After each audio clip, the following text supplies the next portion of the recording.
हरे हरे कृष्णा हरे कृष्णा कृष्णा कृष्णा हरे हरे हरे राम राम राम हरे हरे हरे कृष्णा हरे कृष्णा कृष्णा कृष्णा हरे हरे हरे राम राम राम हरे हरे।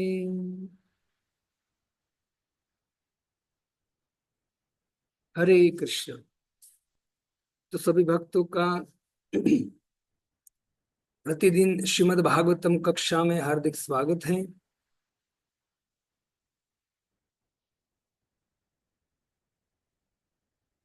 कल हमने श्रवण किया कि भगवान के जो कर्म है वो कैसे अमोघ ले लिया, मतलब निष्कलुषित भगवान के सब कर्म होते हैं। इससे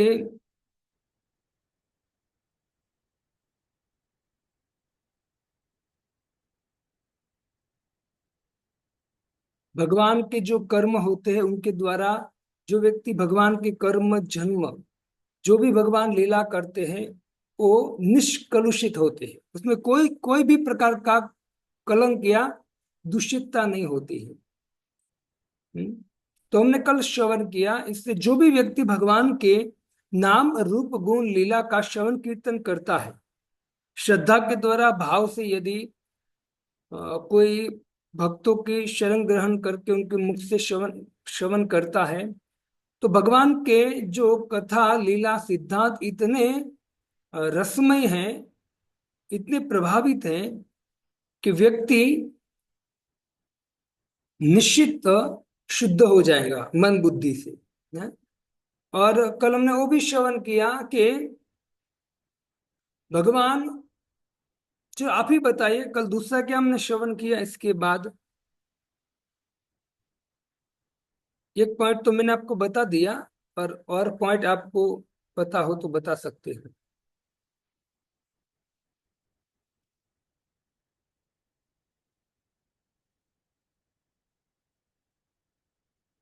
किसी को याद नहीं है?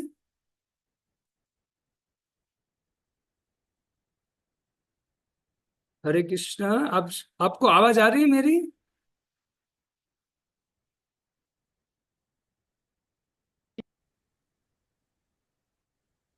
हरे कृष्णा।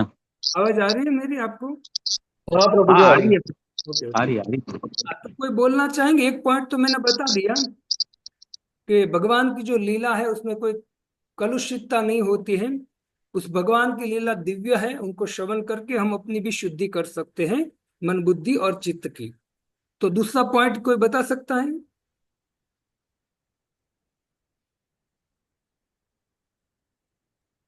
हरे कृष्णा प्रभु जी। हम्म। आपने कल बताया 3 प्रकार के क्लेश होते हैं, आदि देविक, आदि भौतिक, आदि आध्यात्मिक। भगवान इन तीनों से परे हैं। हम्म। ओके। और कोई पॉइंट, एक मुख्य पॉइंट है, एक कोई बता दो एक मुख्य पॉइंट, तो फिर आगे बढ़े।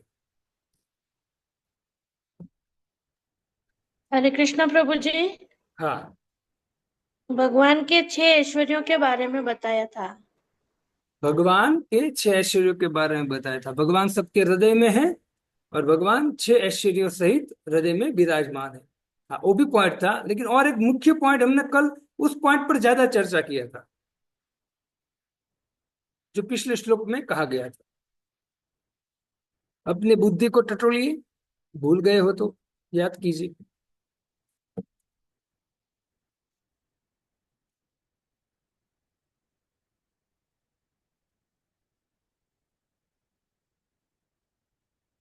ठीक है, तो मैं ही आपको बता देता हूँ। कल मैं दूसरा पॉइंट एक चर्चा किया था कि सुजन्त वत्यति न सज्जते स्मिन, कि भगवान इस सृष्टि का उत्पत्ति करते हैं, पालन करते हैं और संहार करते हैं। अब याद आया किसी को?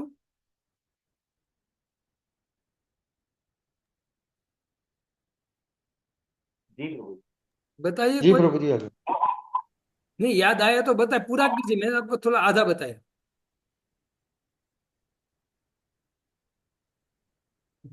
अब जी प्रभु जी तो बोल रहे हैं, लेकिन याद कहाँ आया आप? भगवान समस्त जीवों के अंदर विद्यमान रहते हैं, प्रभु परंतु आपका वो आवाज स्वतंत्र। आवाज नहीं आ रहा है, मनुष्य प्रभु आपका आवाज ही नहीं आ रहा है।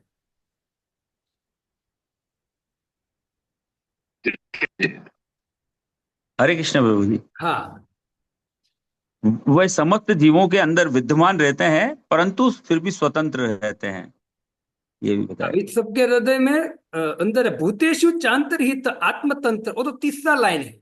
हाँ वो भी सही है कि सबके अंदर रहते प्रभु। लेकिन और एक मैंने आपको बोला कि देखो, अब मैं आपको समझाता हूँ। हमने पिछली बार श्रवण किया कि भगवान इस सृष्टि की उत्पत्ति करते हैं, पालन करते हैं और संहार करते हैं। स्थिति उत्पत्ति लय तीन करते हैं, जन्मादस्य यत।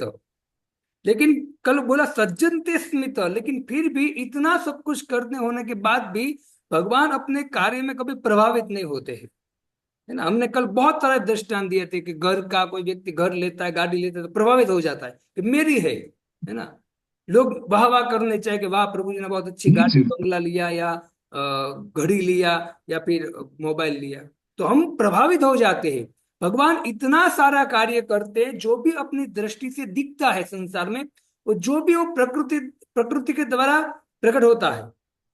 और सब कुछ भगवान के प्रकृति मध्य क्षण मेरी अध्यक्षता के नीचे मेरे आदेश अनुसार प्रकृति जो है कार्य करती है।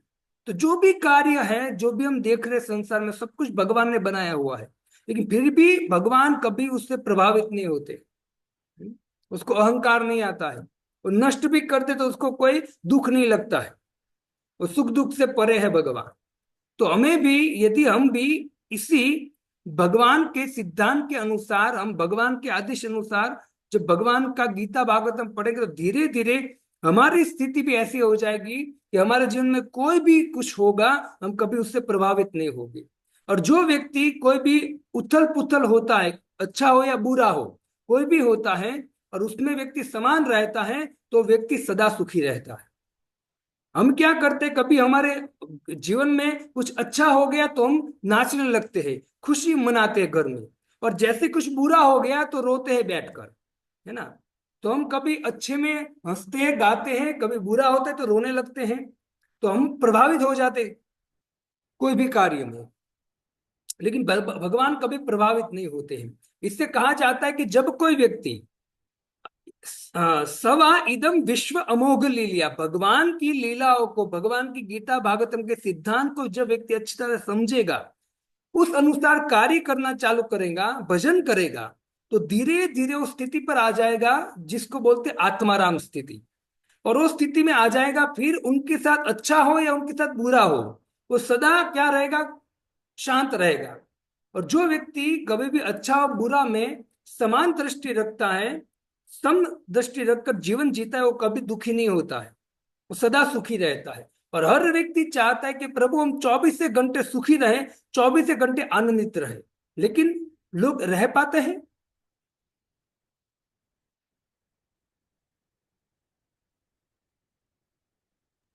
नहीं प्रभु जी। नहीं रह पाते। उसका कारण क्या है? उसका कारण यही है कि हम जो भगवान ने उपदेश दिया है, जो भगवान ने संदेश दिया कि हमको इस तरह से, इस जो प्रकृति है, मतलब ये जगत है, वो नश्वर है। वो एक दिन ना, जो भी आपके पास आएगा, गाड़ी बंगला जो भी है, एनीथिंग एल्स, जो भी एक दिन नाश हो जाएगा। या तो संसार की वस्तु को हम छोड़ देंगे, या संसार की वस्तु हमें छोड़ देंगे। वियोग निश्चित है, तो दुख तो निश्चित है। इसे 24 घंटे कोई व्यक्ति सुख सुख आनंद में नहीं रह सकता। लेकिन यदि वो गीता भागवतम के अनुसार, भगवान की वाणी के अनुसार, भक्तों के संग में रहकर यदि वो प्रैक्टिस करता है, हरिनाम कीर्तन का, सेवा का, साधना का प्रैक्टिस करता है, धीरे धीरे धीरे धीरे, बड़ा समय लगेगा, लेकिन धीरे धीरे उस अवस्था में आ जाएगा, व्यक्ति आत्माराम स्थिति को प्राप्त कर लेगा। और उनकी समस्त प्रकार की ग्रंथि छूट जाएगी। कल हमने बहुत सुंदर तरीके इसको वर्णन किया था, है ना। तो दूसरी बार मैंने आपको बताया, उसका कारण यही है, बताने का कारण यही है कि आप लोग सब कल की बात भूल गए थे। ठीक है, तो ये सिद्धांत याद रखना बहुत जरूरी है ना। इससे आप अगर सीरियस भक्त बनना चाहते हो, हम कहते हैं ना कि प्रभु वो उसकी तबीयत कैसी है, बोले प्रभु जी मैं हॉस्पिटल गया था, वो बहुत सीरियस है। मतलब सीरियस है, कभी भी जा सकता है ना, कभी भी शरीर छोड़ सकता है, सीरियस है वो। तो वैसे ही हमको भी भक्ति में सीरियस बनना है। और भक्ति में सीरियस का अर्थ क्या है, मतलब जब कोई व्यक्ति हॉस्पिटल में सीरियस है तो समझो हो सकता है चला जाए, मतलब शरीर छोड़ दे वो, उसके गलत कर्म किया तो अधोगति में जाएगा वो। लेकिन जब भक्ति में व्यक्ति सीरियस होता है तो समझो कि भक्ति की सीरियसता उनको भगवान के धाम में ले जाएगी, है ना। तो आपको भक्ति में सीरियस होना है ना। वैसे हॉस्पिटल में तो एक दिन हम सब सीरियस होने ही वाले हैं लेकिन जब तक शरीर है तब तक हम भक्ति में सीरियस हो जाए। तो सीरियस बनना चाहिए, है ना, सबको भक्ति में। आइए हम 37 नंबर के श्लोक को उच्चारण करें और प्रभुपाद जी के तात्पर्य के अनुसार समझने का प्रयत्न करें।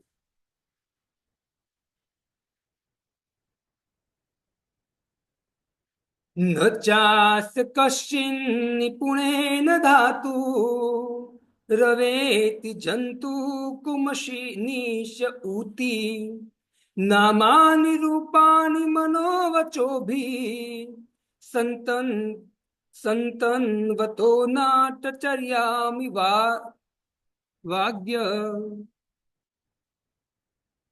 कहते कि मूर्ख मनुष्य अपने अल्प ज्ञान के कारण भगवान के रूपों, नामों तथा कर्मों की दिव्य प्रकृति को नहीं जान सकते, क्योंकि वे तो किसी नाटक में एक पात्र की तरह कार्य करते होते हैं।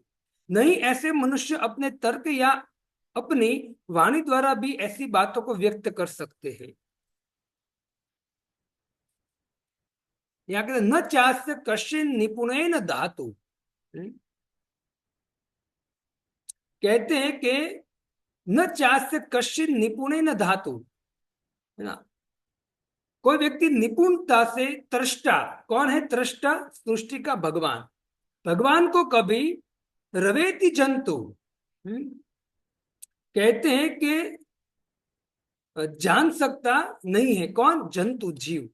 जीव कभी भी अपनी निपुणता से, अपनी बुद्धि की निपुणता से, अपने मन की निपुणता से, अपने कोई कार्य की निपुणता से कभी भी धातु मतलब त्रष्टा, इस सृष्टि के त्रष्टा को कभी जान सकता नहीं है ना। यहां ये कहते हैं किसको, तो कहते कुमनिश, कुमनिश उति।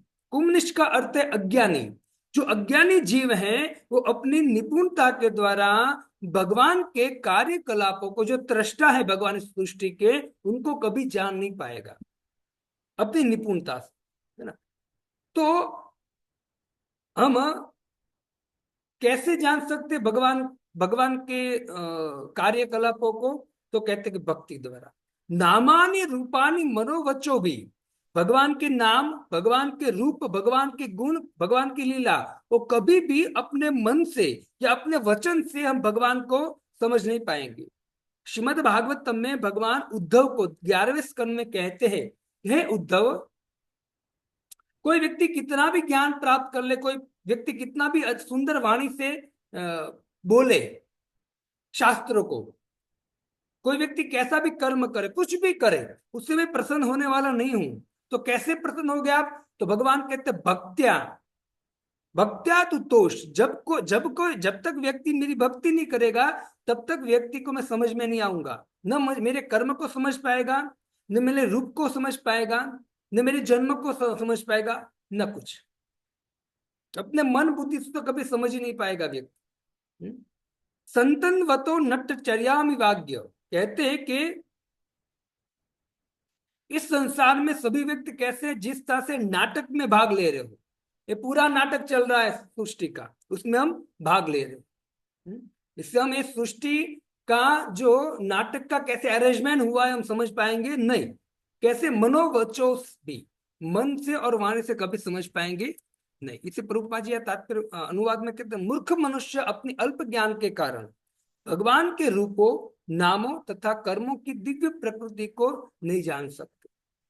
भगवान के रूप को भी नहीं जान सकते, अब रूप कैसा है ना। प्रभुपाद जी अभी तात्पर्य में कहेंगे कि रूप की जब बात आती है तो जो अल्पज्ञ मूर्ख व्यक्ति होता है वो क्या सोचता है कि भगवान भी हमारी तरह ही थे, है ना।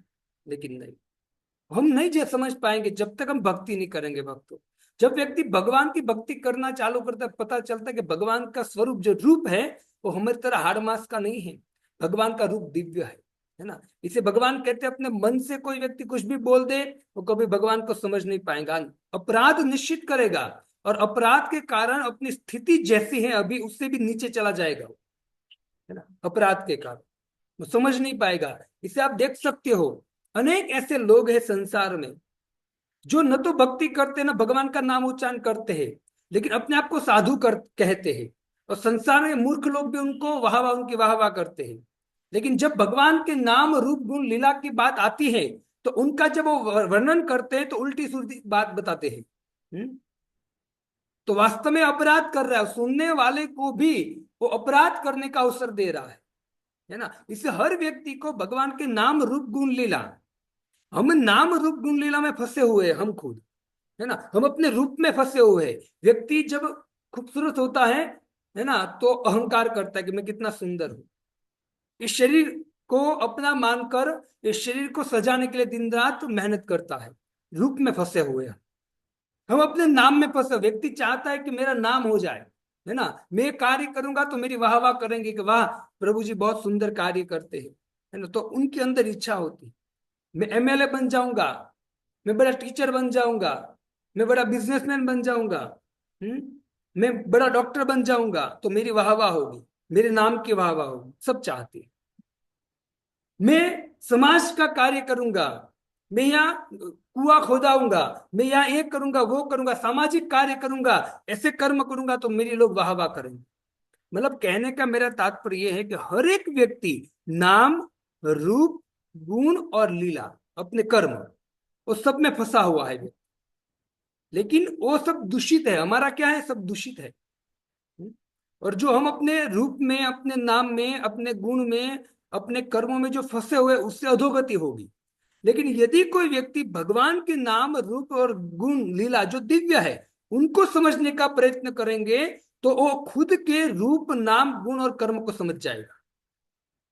इससे भक्तों, जब आईने के सामने हम खड़े रहते हैं तो आईने के सामने खड़े रह के जब हम अपना मेकअप करते हैं तो आईना का मेकअप अपने आप हो जाता है। वैसे जब हम भगवान के नाम रूप गुण लीला को समझने का प्रयत्न करेंगे और वो भगवान की भक्ति करेंगे, भगवान के नाम का उच्चारण, भगवान के गुणों का उच्चारण करते रहेंगे पूरा जीवन, तो समझो कि हम भगवान का श्रृंगार कर रहे हैं। और जब भगवान का श्रृंगार व्यक्ति करता है तो अपने आप अपना श्रृंगार हो जाता है। भगवान को जो व्यक्ति श्रृंगार करता है, भगवान को सजाने का प्रयत्न करता है, वो धीरे धीरे धीरे धीरे धीरे भगवान की सेवा करते करते खुद ही शुद्ध हो जाता है। जैसे हम अपना श्रृंगार करते कांच के सामने खड़े रहकर तो कांच में जो प्रतिबिंब है उनका अलग से श्रृंगार करने की जरूरत नहीं पड़ती है, वो श्रृंगार अपने आप हो जाता है। इससे भक्तों, भगवान के नाम रूप गुण लीला को अपने मन बुद्धि से समझने का प्रयत्न नहीं करना चाहिए, है ना। और भगवान की जो प्रकृति है, दिव्य प्रकृति है, उनको हम समझ नहीं पाएंगे, अपनी ये दोषपूर्ण बुद्धि से नहीं समझ पाएंगे। इससे प्रभुपाद जी यहाँ कहते हैं कि अल्पज्ञ जो अल्प बुद्धिमान है, कम बुद्धिमान व्यक्ति है, वो कभी भी भगवान को समझ नहीं पाएंगे। और जो व्यक्ति को बुद्धिशाली बनना है तो क्या करना पड़ेगा, तो कहते हैं कि उनको भगवान के भक्तों के संग में जाकर भगवान के नाम का, रूप का, गुण लीला का श्रवण कीर्तन करना पड़ेगा, भगवान की भक्ति सीखनी पड़ेगी, है ना। सही तो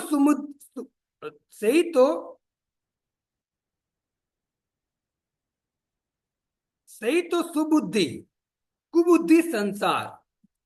वही व्यक्ति सुबुद्धि मतलब बुद्धिशाली व्यक्ति है जो व्यक्ति हरिनाम संकीर्तन करता है ना, जो व्यक्ति भगवान का कथा गीता भागवतम का श्रवण कीर्तन करता है, नाम रूप गुण लीला का, है ना। सही तो सुबुद्धि और फिर कुबुद्धि संसार। और वो संसार में जितने लोग जी रहे हैं वो कुबुद्धि है जो खाली भौतिक संसार के पदार्थ के पीछे पड़े। अब गलत मत समझना, वास्तव में अगर आप संसार के पदार्थ के लालायित हो, खाली पदार्थ के लालायित हो, भगवान के में कोई आपकी श्रद्धा गीता भागवत में नहीं है, तो वास्तव में उनको शास्त्र कुबुद्धि कहा गया है।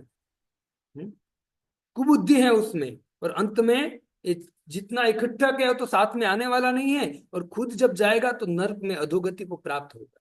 लेकिन जो व्यक्ति के पास संसारी द्रव्य नहीं है, संसारी वस्तु कुछ नहीं है, लेकिन वो अगर भगवान की भक्ति कर रहा है, नाम रूप गुण लीला का भक्तों के संग में रहकर सेवा कीर्तन कथा कर रहा है, तो उनको सुबुद्धि बोला गया है। उनके पास भले संसार का कोई द्रव्य न हो भक्तों, लेकिन अंत में वो परम गति को प्राप्त करेगा।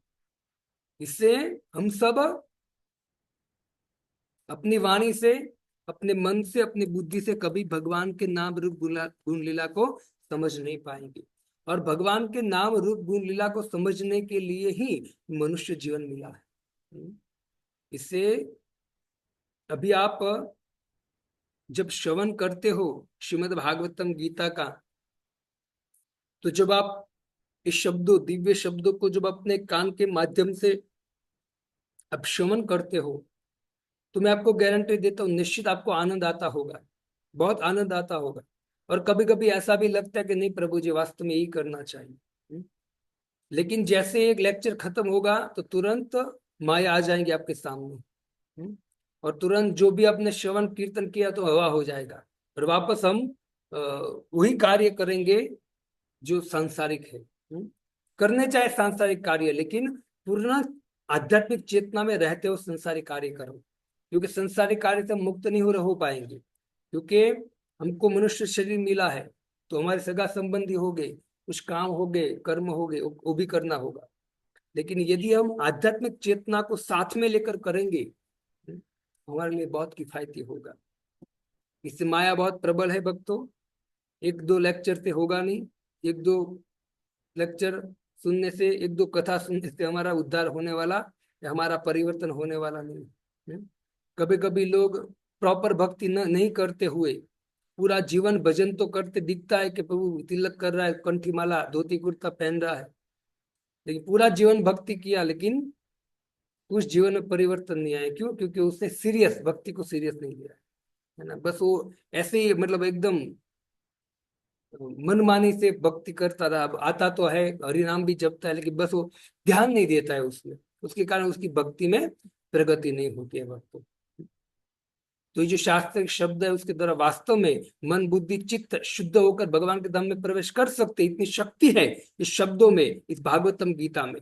लेकिन उनका प्रॉपर हम फॉलो करेंगे तब, प्रॉपर फॉलो करना बहुत जरूरी है। और प्रॉपर फॉलो करने के लिए हमको भक्तों का संग बहुत जरूरी है ना, और भक्तों की आज्ञा का पालन करना भी बहुत जरूरी है। प्रभुपाद जी तात्पर्य में कहते हैं, परम सत्य के दिव्य स्वभाव का कोई भी ठीक से वर्णन नहीं कर सकता।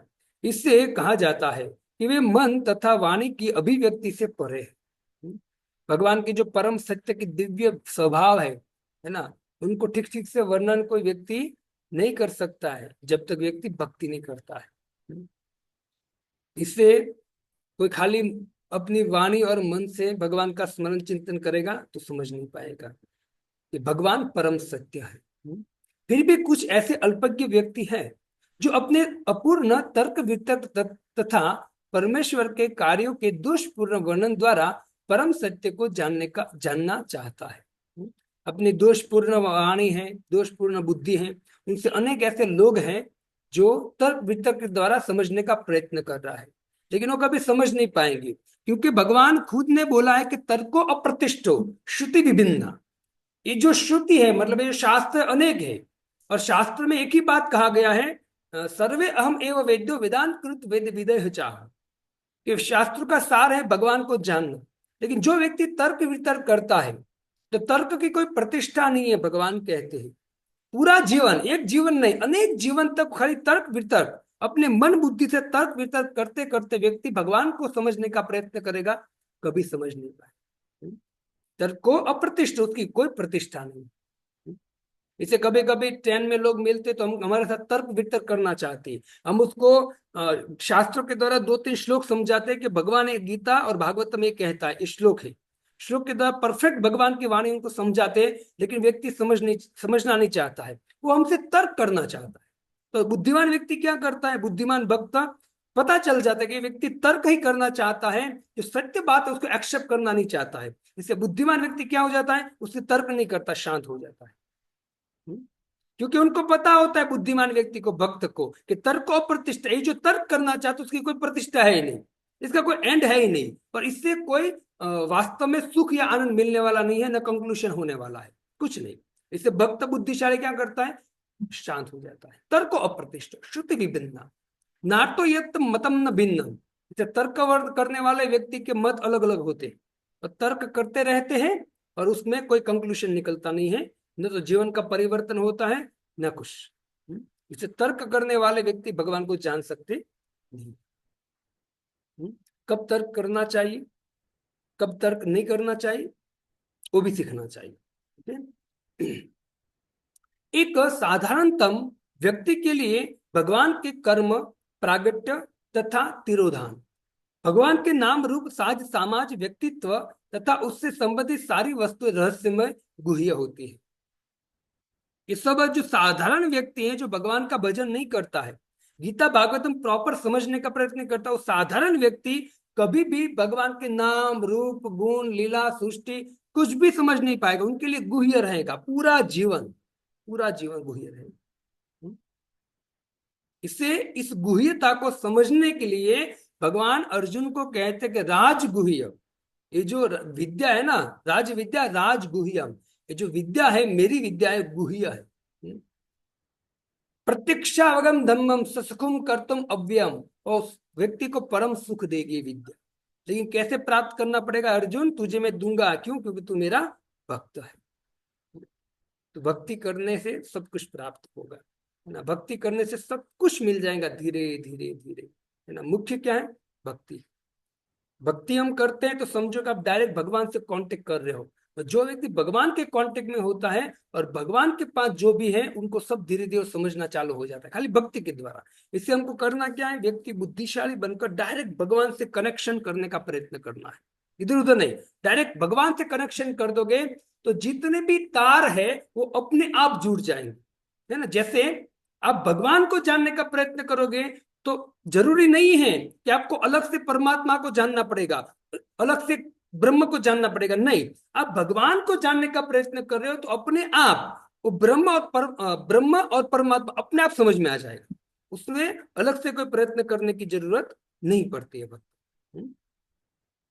जैसे आप भक्ति करते हो भगवान का, और भक्ति करते करते करते करते करते करते आपने कुछ गलत काम कर दिया, स्वभाव है पिछले जन्म का, कुछ पाप कर दिया, छोटा सा पाप कर दिया, तो छोटा पाप आपने भक्ति करते करते कर दिया है, तो उनसे आप वो जो कर्म किया है गलत आपने, तो उनसे अलग से आपको प्रायश्चित करने की जरूरत नहीं है।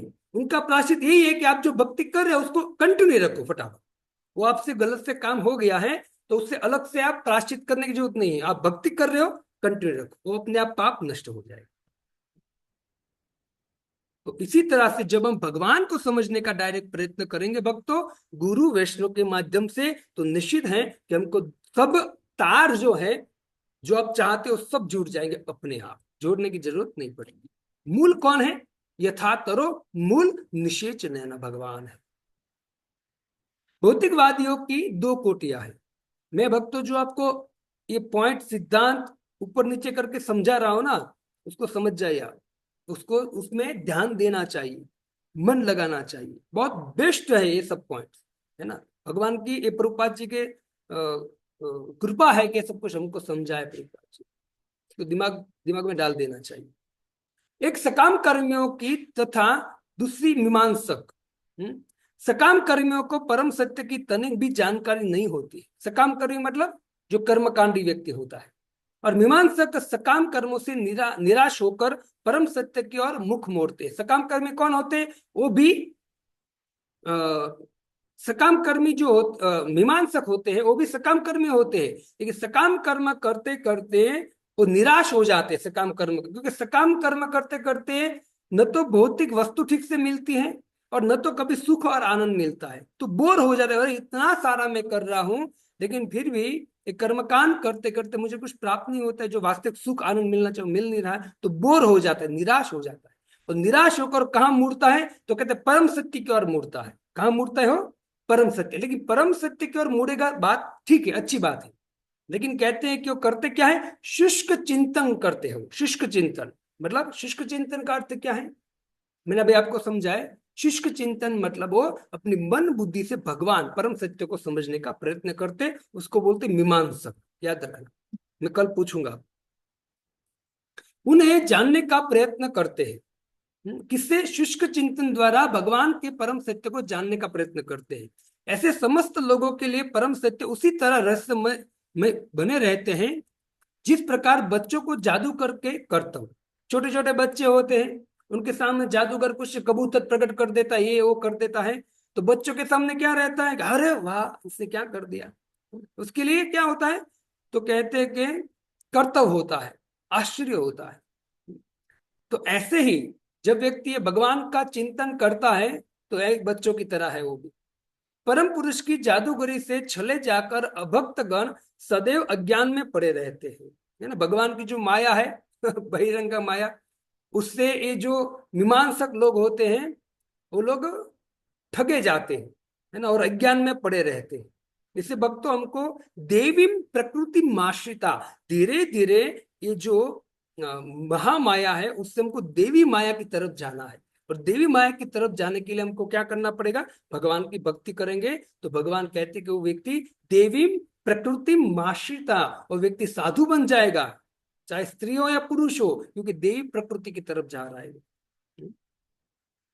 और जो व्यक्ति इस प्रकृति के अंतर्गत रहता रहेगा वो व्यक्ति अज्ञान में रहेगा।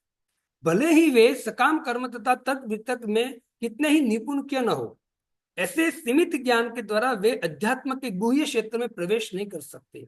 चाहे सकाम कर्म, कर्मकांड बड़े बड़े कर रहे हो, या अपनी तर्क वितर्क बुद्धि बहुत शार्प हो उनकी, लेकिन फिर भी कभी भी भगवान के गुह्य क्षेत्र को प्रवेश वो व्यक्ति नहीं कर सकेगा, वो यही अज्ञान में पड़े रहेगा। भले समाज को दिखाता हो, देखो मेरे पास कितनी बुद्धि है, मैं आपसे होशियार हूँ, मेरा मन इतना जबरदस्त चल रहा है, भले दिखाता हो, तो लोग भी भले मूर्ख लोग उसकी वाह वाह करते हो, लेकिन यहाँ कहते को वो व्यक्ति, अपने आप को बेस्ट मानने वाला व्यक्ति कभी भी अध्यात्म के गुह्य क्षेत्र में कभी भी प्रवेश नहीं कर सकेगा, मतलब वो सदा अज्ञान में ही पड़ा रहेगा। तर्कवादी सकाम कर्मियों से थोड़े बेहतर होते हैं, लेकिन वे भी मोह के चंगुल में रहने से यह मान लेते हैं कि जिस वस्तु में कोई रूप नाम तथा कर्म हो वह भौतिक शक्ति से उत्पन्न है। मतलब भगवान को भी क्या मान लेते हैं कि भौतिक शक्ति से उत्पन्न है। इससे कभी जानना है तो तर्क वितर्क मत कीजिए। गीता भागवत हमारा सनातन ग्रंथ, रामायण गीता भागवतम को ग्रहण करो, धीरे धीरे सब कुछ समझ में आ जाएगा। कष्ट भी नहीं होगा, दुख भी नहीं होगा, समय भी व्यय नहीं करना पड़ेगा, आसानी से आप परम सत्य को, जो बहुत दुर्लभ है, बड़े योगींद्र मुनिंद्र के लिए भी दुर्लभ है, उनको आप धीरे धीरे समझ जाओगे यदि आप गीता भागवतम गुरु वैष्णव के संग में रहो आराम से। ऐसे लोगों के लिए परमात्मा रूपहीन, नामहीन तथा कर्महीन है। और चूंकि ऐसे मीमांसक ज्ञानी भगवान के दिव्य नाम तथा रूप की बराबरी संसारी नामों तथा रूपों से करते हैं, है ना, वो सामान्य भगवान को भी मानने लगते हमारी तरह, अतः वे सचमुच अज्ञानी हैं। इनके अल्प ज्ञान से परम पुरुष की वास्तविक प्रकृति तक नहीं पहुंचा जा सकता। भगवान की जो दिव्य प्रकृति है उन तक व्यक्ति नहीं पहुंच सकता है।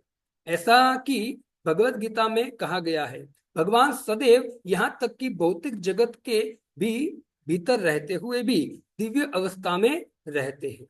भगवान चाहे हमारे हृदय में हो या भगवान यहाँ प्रकट हो कृष्ण राम के रूप में, वो भगवान अपनी स्थिति में दिव्य ही होते हैं।